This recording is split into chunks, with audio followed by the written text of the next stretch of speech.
raos manah kula menika bingah sanget. Ngantos bingung nganggen kula badhe nggambaraken katresnan kula dhateng panjenengan. Ora perlu sliramu bingung. Mergo aku uga tresna marang sliramu.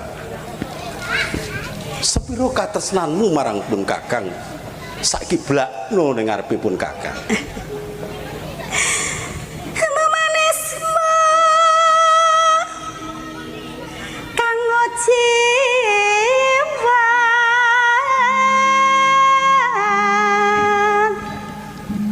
Sekar kedaton ing blambangan kanyata suarane kowe endah.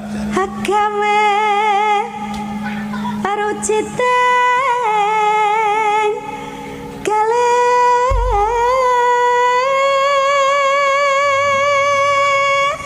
Iya.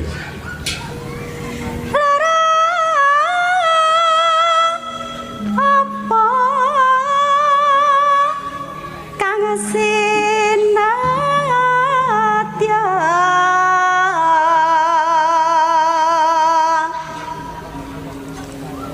upama mundut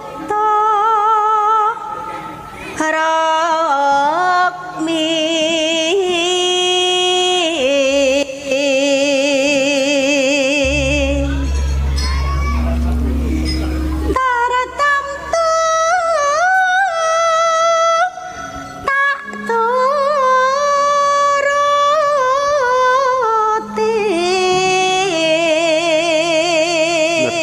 banget aku marang sliramu Diajeng. Ibarat wong numpak prau nitih baito aku lan sliramu mesti kudu bebarengan. Lumampah tetan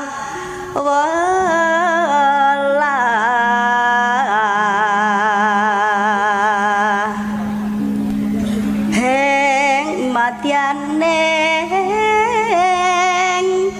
jala nidi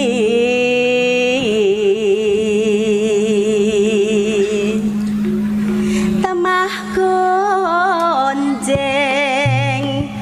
anggenjang eng aku